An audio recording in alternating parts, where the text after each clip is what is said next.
Welcome to the Deep Dive, your shortcut to being genuinely well-informed. Today, we're diving deep, really deep into some practical ancient philosophy. Right. We're looking at the Stoics, specifically how they saw listening. Not just hearing, but listening. Right, as a core skill, really, almost a foundational practice. Exactly. And our jumping off point is that famous line often pinned on Zeno, the founder. Oh yeah, the 2 ears, 1 mouth, one. Listen twice as much as we speak. Simple, but profound. That's the one. Seems simple, but we're going to unpack how it's, well, way more than just good manners or keeping quiet. Absolutely. It's really a metaphor, isn't it? For the whole Stoic way of engaging with the world. It implies that before you even open your mouth, before you react, there's this huge amount of internal work that needs to happen first. Internal work, Right. like preparing yourself mentally. Precisely.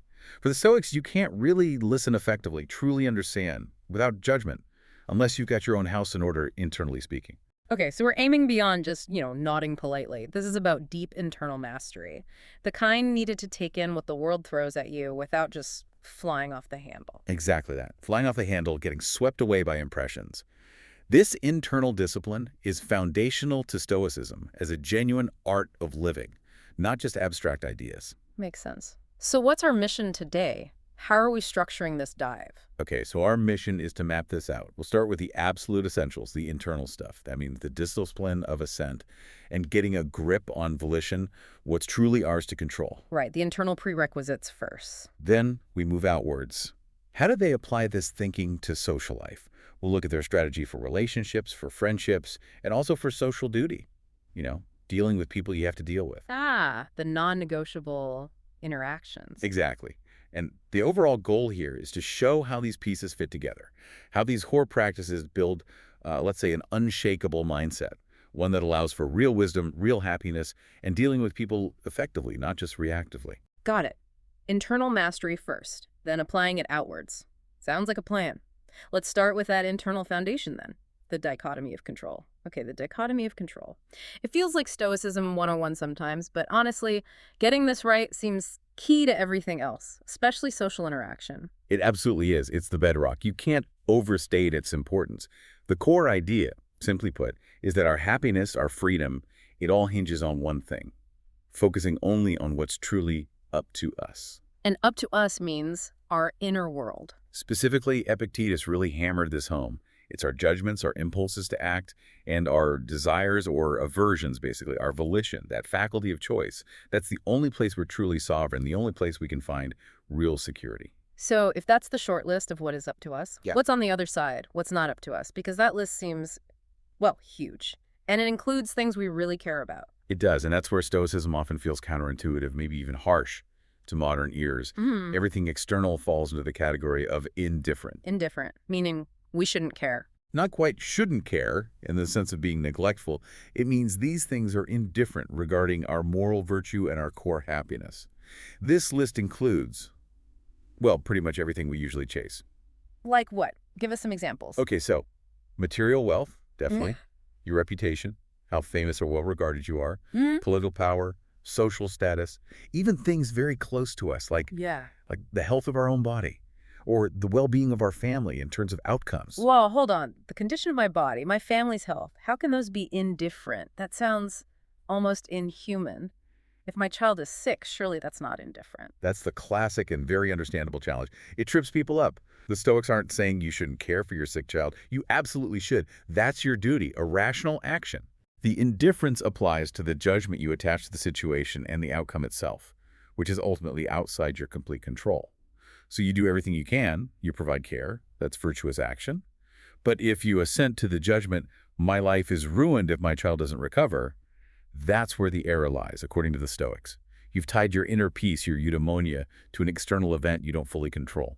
I see. So the distinction is between my actions and efforts, which are up to me, and the result, which isn't entirely. Precisely. You control your response, your reasoned choice, your virtue in the face of the situation. You don't control the virus, the accident, the economy. Attaching your core well-being to those externals, Epictetus would say, is basically choosing to be a slave to fortune. So tying my self-worth to getting that promotion or my happiness to whether someone loves me back, it's like handing fate the keys to my emotional kingdom. That's a great way to put it. You've handed over the remote control. These external things are inherently unstable. They come and go. Basing your peace on them guarantees anxiety, disappointment, frustration. The wise person acts appropriately in the world but remains internally anchored in their own virtue, independent of the results. Okay, that clarifies the indifferent part a lot. It's not about not caring, but about where you place your ultimate value. Exactly. Value lies in your character, your choices, your judgments. That's the only thing truly yours. Which brings us perfectly to the next piece, the discipline of assent. If the goal is to not get swept away by judgments about externals, this discipline must be the how-to, right? The practical technique. This feels like where Zeno's 2 ears really come into play internally. It absolutely is the how-to. It's the core operational practice of Stoicism in daily life.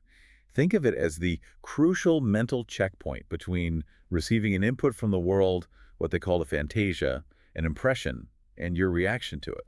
An impression, like someone insulting you, or seeing something you suddenly really want, or getting bad news. All of those. An impression hits your senses or your mind.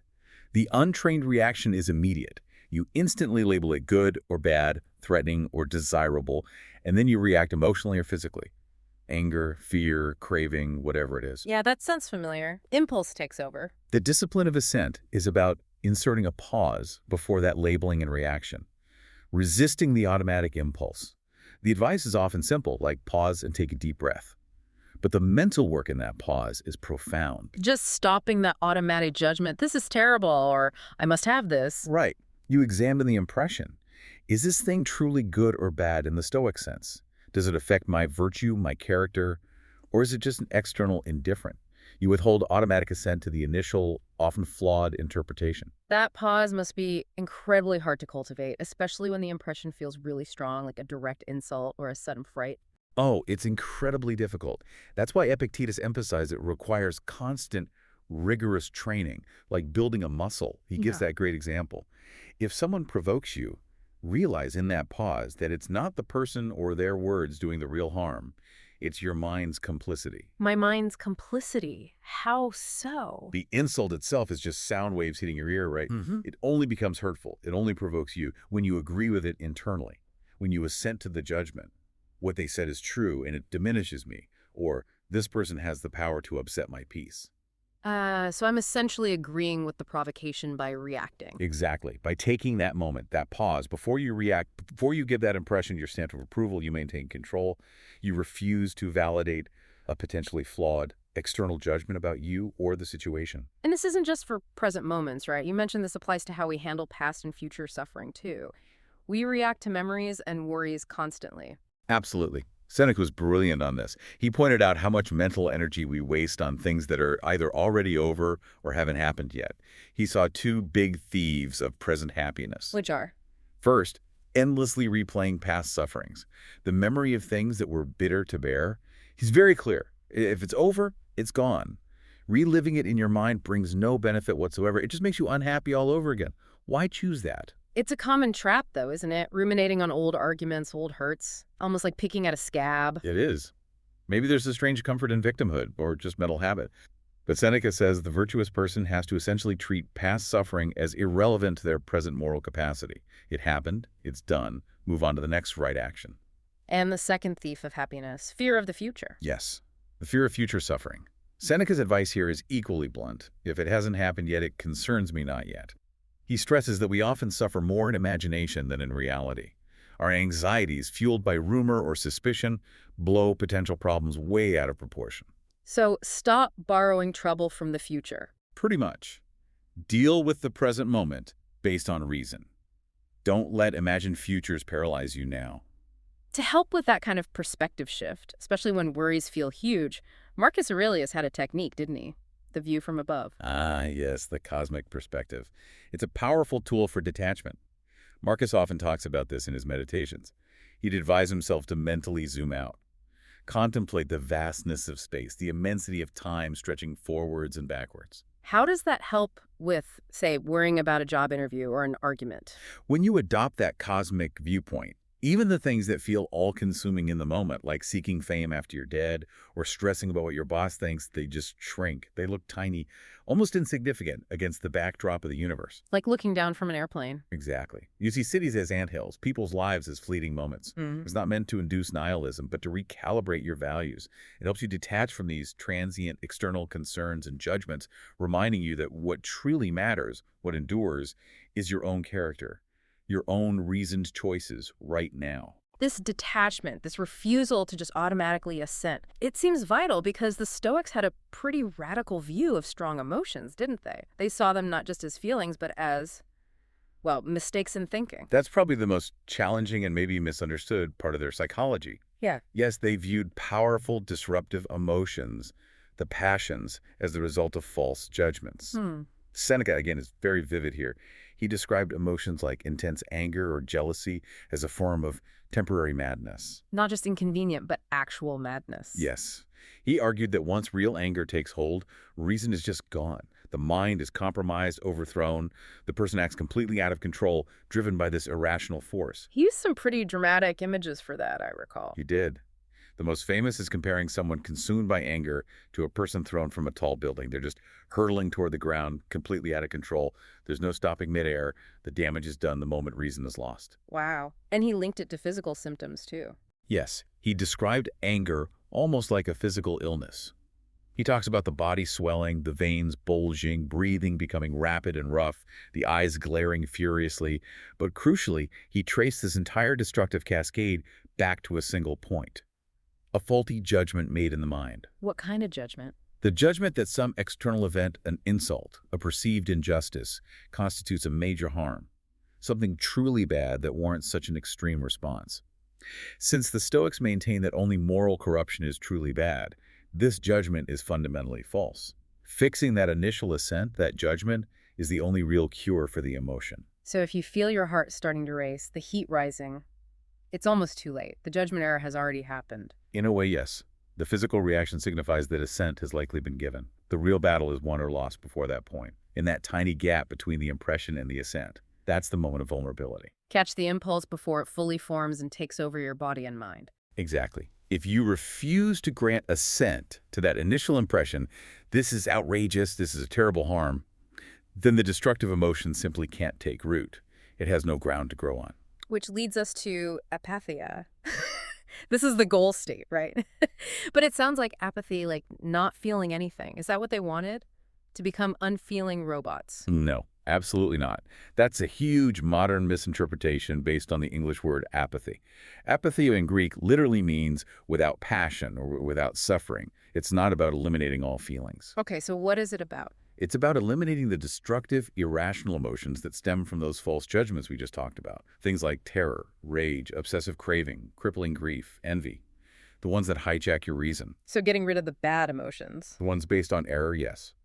And the Stoics believe that once you clear away that irrational underbrush, you actually make space for healthy, rational emotions to flourish. They call these eupatheiai. Good emotions, like what? Things like rational joy based on virtue, a sense of caution as opposed to irrational fear, and well-reasoned wishing or willing, as opposed to desperate craving.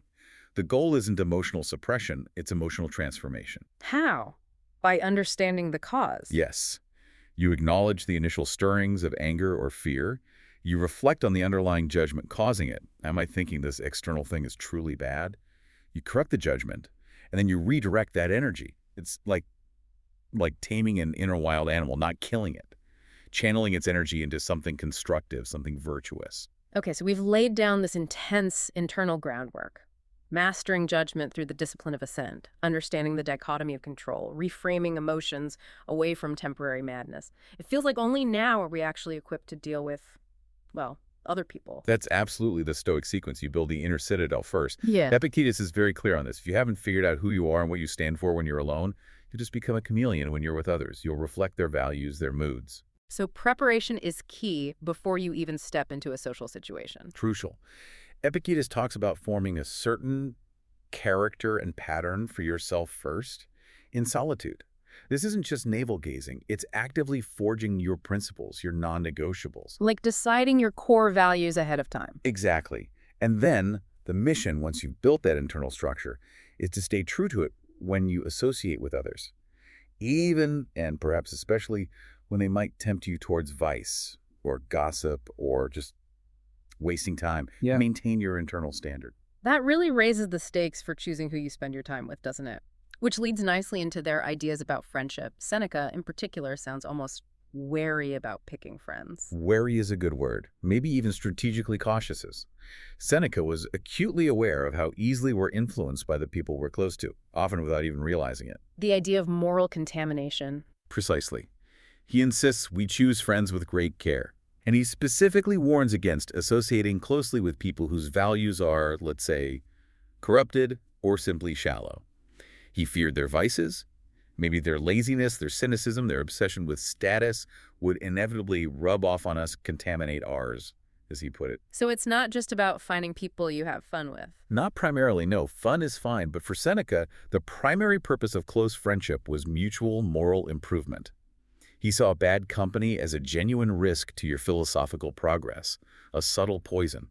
So instead of avoiding the bad apples, what kind of friends should we be actively seeking out, according to the Stoics? We should be looking for people who share, or are at least striving for, proper Stoic values. Yeah. People who are genuinely trying to live virtuously to improve their character. Kind of like finding study buddies for the art of living. Exactly.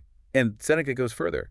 He suggests we should actively seek out people who are doing a better job at it than we are. Mentors, role models, people we can learn from. So the ideal friendship is one where you're both pushing each other to be better. A moral sparring partnership. That's the ideal, yes.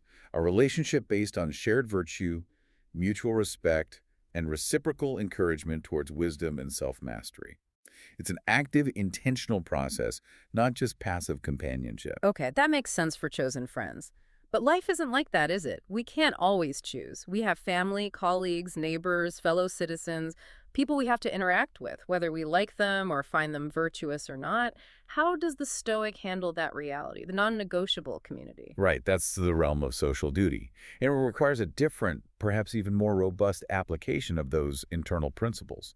The Stoics were realists. They knew we couldn't just retreat into a bubble of perfect friends. We have obligations. We have to work with others for common interests, for the good of the community, the city, the family. Even when those others are annoying or misguided, or maybe even actively trying to undermine things. Especially then.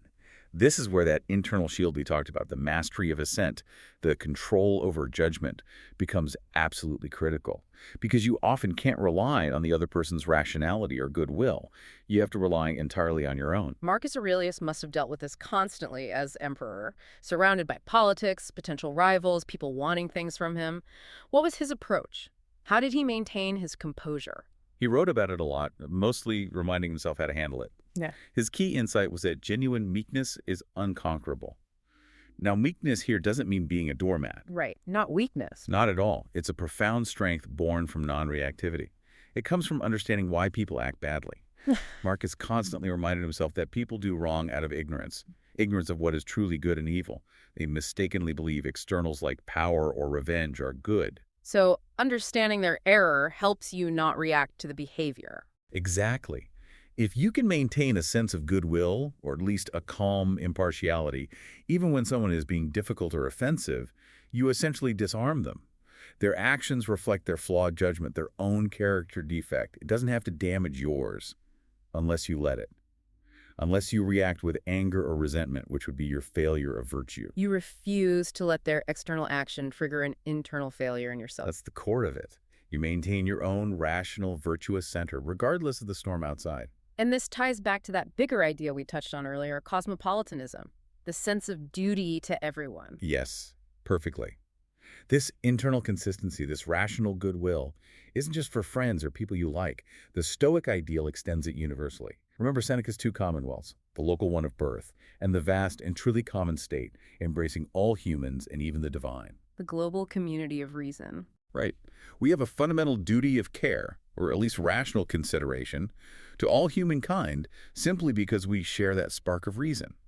This duty transcends local customs, borders, or whether we personally like someone. We have to engage with the whole messy human family. Okay, so we need this internal shield. We need to choose friends wisely when we can and apply rational goodwill even when we can't choose. Now let's get to the absolute core of Zeno's advice, the 2 ears. What does deep Stoic listening actually involve? It sounds like more than just patience. It is. It's the culmination of all this internal work applied to understanding another person. It's not just about passively hearing words. It's an active, intense mental effort to get behind the words. Getting behind the words, what does that mean? There's a great line echoed through Cicero and Montaigne that really captures it. It says something like, a man must examine not only what everyone says, but also what everyone thinks and why everyone thinks it. Wow, okay, that's deep. So don't just hear the statement, try to understand the thought process and the motivation driving the statement. Precisely. That's the real internal listening. When someone speaks, especially if they say something that seems foolish or angry or misguided, the untrained mind just reacts to the surface. That's dumb, or how dare they? Right, the immediate judgment. The Stoic listener, having practiced the discipline of assent, pauses that judgment. Instead, they activate their reason to analyze the source. Why is this person saying this? What underlying belief or fear or desire is motivating them? What false judgment are they currently operating under? So if a colleague is complaining bitterly about workload, the superficial listener hears whining. The Stoic listener tries to figure out their fear of failure, their judgment that fairness has been violated. Exactly. You look for the root cause in their judgments. Are they mistakenly believing that external validation is essential? Are they incorrectly judging the situation as an unbearable harm? You view their emotional state through the lens of the dichotomy of control, understanding it likely stems from their own internal assent to a flawed impression. And knowing that, how does it change the interaction? It allows you to respond with genuine understanding, maybe even compassion, without necessarily agreeing with their faulty premise or getting sucked into their emotional state. You avoid the common trap of misjudging their character based solely on their outburst. You can engage with the person and the underlying issue, not just react to the surface noise. It's empathy grounded in reason. That sounds like the ultimate expression of non-reactive, wise social engagement. Using your reason to understand their lack of it in that moment. That's a good way to put it. It's applying your internal mastery to create a space for more rational, constructive interaction, even in difficult circumstances. That's the power of truly listening in the Stoic sense. Okay, we've built this incredibly detailed picture. Internal control leading to wise external interaction and deep listening. All of this effort, this complex system, it's all aiming at one ultimate goal for the Stoics, isn't it? Eudaimonia. That's the end game, yes. Eudaimonia, often translated as happiness, but it's much richer than just feeling good. Flourishing, living well, fulfilling your potential as a rational being. How did they define it more specifically? Zeno apparently defined it as a good flow of life, like a river moving smoothly without obstruction. Seneca later described it as achieving peacefulness and constant tranquility, a stable inner state, independent of external chaos. And the most radical part of their definition compared to other schools of thought at the time was what constitutes this happiness, right? Absolutely radical. The Stoics made the bold claim that virtue, moral goodness, is the sole requirement and constituent of eudaimonia. Nothing else is needed. Nothing else. That directly contradicts someone like Aristotle, doesn't it? He argued you needed virtue, sure, but also a certain amount of external goods, health, enough wealth, friends, maybe good looks, even to be truly happy. Exactly. Aristotle's view makes happiness partly dependent on luck, on fortune. Are you born healthy? Do you avoid accidents? Does the economy stay stable? The Stoics saw this as making happiness fragile, vulnerable. So they said, nope, virtue alone is enough. Precisely. By locating happiness entirely within virtue, which resides in our choices, our judgments, things fully up to us, they made eudaimonia completely autonomous and secure. It's available to anyone at any moment, regardless of their external circumstances. They really pushed that idea to the extreme, didn't they? Like saying even someone suffering horribly, like King Priam watching Troy fall, could still possess eudaimonia if they maintain their virtue. They did. It's a tough pill to swallow. But the logic is consistent. External catastrophes, however terrible, cannot touch your inner citadel of virtue, your capacity to judge and choose rightly, unless you let them. Your moral core remains intact, and therefore your potential for eudaimonia remains complete. Okay, if everything hinges on virtue, or arete, we need to be crystal clear on what they meant by it. It sounds like more than just being nice. Oh, much more. Arete means excellence, specifically human excellence. For the Stoics, our defining characteristic is reason.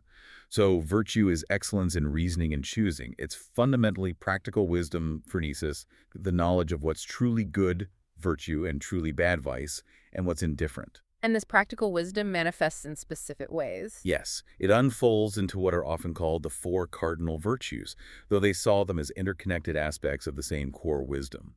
There's courage facing difficulty appropriately, justice, fairness, and kindness towards others, fulfilling our duties, temperance or moderation, self-control over desires and impulses, and wisdom itself, the overarching ability to judge rightly. Some lists add others, like endurance or perseverance. And importantly, this wasn't seen as something exclusive to, say, wealthy, educated men, right? Which was quite progressive for ancient Greece or Rome. Very progressive. Musonius Rufus, one of the later Stoic teachers, argued very explicitly that virtue is the same for men and women, because the fundamental capacity for reason, the human soul, is the same. Both sexes, he said, need good sense, justice, self-control to live well. It was a universal ethic. So virtue is this practical wisdom, manifesting as courage, justice, temperance. And the really interesting philosophical point is its relationship to happiness. It's not just the way to get happiness, it is happiness. Exactly. That's a crucial point. The virtues aren't just instrumental goods, things you do in order to become happy later. They are final goods. We desire them, we practice them for their own sake, because they constitute the excellent human life itself. So being courageous or just is part of flourishing. It's not just a tool to achieve flourishing. Correct. They are both the means to attaining eudaimonia and the very excellences of which eudaimonia consists. So if you truly desire Stoic happiness, what you're really desiring is virtue itself. The moral life and the fulfilled life become one and the same thing. If virtue is the only real good, then everything else, even things that feel terrible like hardship or misfortune, they must have a different role in this system. They can't be truly bad. They can't be truly bad in the sense of harming your virtue? No. Instead, the Stoics saw adversity as, well, opportunities, raw material for practicing virtue. Opportunities, that sounds like quite a reframe for losing your job or getting sick. It is a radical reframe. Seneca is particularly strong on this. He insists we should almost welcome apparent misfortunes because they actually benefit us, morally speaking. They provide the necessary resistance against which virtue can be exercised and strengthened. He used an analogy for this, didn't he? Something about an athlete. Yes, the wrestler analogy is famous. A good wrestler doesn't complain about having strong opponents. They welcome them, because it's only by facing tough challenges that they can prove their skill, test their limits, and ultimately get stronger. So adversity is like resistance training for the soul. That's a perfect modern analogy. Misfortune, illness, loss, difficult people allows us, even forces us, to display and develop courage, patience, endurance, justice, wisdom. Without that friction, virtue would remain untested, theoretical, potentially weak. So when faced with a really difficult situation, say a betrayal or a major setback, the Stoic doesn't ask, why me? But rather, what virtue does this situation demand of me now? Is it patience? Is it forgiveness? Is it courage to start again? Is it wisdom to see the bigger picture? The external event becomes a cue to activate the relevant internal strength. This mindset seems linked to another Stoic practice that often sounds strange at first, negative visualization, thinking about bad things happening. How does that possibly lead to tranquility? It sounds counterintuitive, doesn't it? Why dwell on potential loss? Yeah. But it's not about morbid dwelling. It's about controlled, rational contemplation of impermanence. And it has two main positive effects. Okay, what are they? First, paradoxically, it increases our appreciation and enjoyment of what we do have right now. By consciously, calmly considering that you might lose your health or your loved ones or your possessions tomorrow, you stop taking them for granted today. So contemplating loss makes the present more vivid, more precious. Exactly. You savor the picnic more if you briefly considered it might rain. You appreciate your friends more if you acknowledge they won't be around forever. It combats hedonic adaptation, that tendency to get used to good things and stop valuing them. But doesn't deeply appreciating something make losing it even more painful when it inevitably happens? Isn't the Stoic supposed to be detached? That's the second benefit, and it addresses that exact point. Negative visualization also serves as a kind of emotional inoculation. By mentally rehearsing potential loss before it happens, you prepare yourself. You remind yourself that these things are external, preferred indifference, but ultimately not essential to your core virtue. So when loss does occur, it's still sad, but perhaps less shocking, less devastating. Precisely. The Stoics weren't aiming for immunity from natural human sadness. They accepted grief as appropriate for loss. What they aimed to eliminate was the irrational distress, the panic, the feeling that your life is over because an external thing was removed. That panic comes from the false judgment that the lost thing was essential to your good.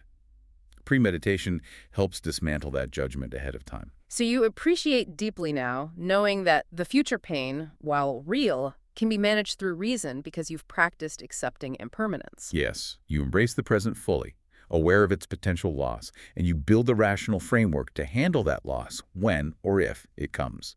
It's about maximizing appreciation while minimizing destructive despair. This whole comprehensive system, internal control, selective friendship, universal duty, embracing adversity, preparing for loss, it all feels unified by that cosmopolitan idea you keep mentioning, that sense of belonging to something bigger. It absolutely is the capstone. Seneca's two commonwealths, the local city we're born into, and that vast and truly common state of all rational beings under the laws of nature or the cosmos. That bigger state is measured not by walls, but by the path of the sun. Meaning our primary allegiance is to humanity, to reason itself. Yes. Our ultimate moral duty isn't just to our family or our nation, but to the entire human community, because we all share in reason. This is why Stoic morality demands consistency, applying justice and goodwill universally, not just selectively. It's the ultimate outcome of Zeno's 2 ears. If you truly listen deeply, both internally to reason and externally to others, you recognize that shared humanity and your inescapable role within it. Wow. Okay, this has been a really comprehensive deep dive. We've traced this thread from Zeno's simple maxim about listening all the way through the core practices of Stoicism. It seems clear that for the Stoics, effective social interaction, true wisdom in dealing with others, it all starts well inside. Absolutely. The journey is definitively inward first. That non-judgmental approach, that deep listening we talked about, it's impossible without first mastering your own internal landscape. You need that discipline of assent, that rational handling of emotions, that clarity on what's truly up to you. Only then can you apply that stability outwards, in choosing friends wisely, in fulfilling your duties rationally, in truly hearing others without reactivity. So the key takeaway really is that this isn't just a set of handy life hacks. It's a continuous, lifelong practice, isn't it? Perpetual is the word. It's an art of living that demands constant self-awareness, self-examination, and practice. That internal mastery of judgment isn't a one-time achievement. It's the ongoing source of your resilience, your peace, your self-fulfillment, and it's the absolute prerequisite for interacting wisely, constructively, and non-reactively in the social world. You simply can't hear clearly through the noise of your own unchecked judgments and emotions. Right. Silence the internal judge first. Before you can truly hear anything else. Okay, to wrap this up, let's leave our listeners with something provocative to chew on. Something that connects Zeno's wisdom about listening and understanding directly to maybe the meaning of their own lives. You mentioned Viktor Frankl earlier. Ah, yes. Frankl, the psychiatrist and Holocaust survivor, had this powerful reversal on the question of life's meaning. He argued that maybe it's not our place to constantly ask the universe, what is the meaning of my life? Okay, so what's the alternative? Frankl suggested that life itself is asking us the question. It is we who are being asked the question, he wrote. And our lives, the way we live them, the choices we make moment by moment. That is our answer. Wow. Our life is the answer. That's a heavy but powerful thought. It is. And if you accept that premise, then every interaction you have, every time you make that stoic effort to pause, to listen deeply, to try and understand the reason behind someone else's words or actions, even the difficult ones, that's not just social skill. That's part of your answer. That's you actively fulfilling your rational human nature, defining your character in response to life's question. So the challenge for you, the listener, is maybe to reframe your daily interactions, not just as things to get through, especially the annoying ones. Exactly. But as critical moments. Yeah. Opportunities where your response, your ability to truly listen and understand, or your failure to do so, isn't just about that conversation. It's actively shaping the answer your life is giving. It's defining your moral character on the spot. That, I think, is a truly stoic challenge for everyday life.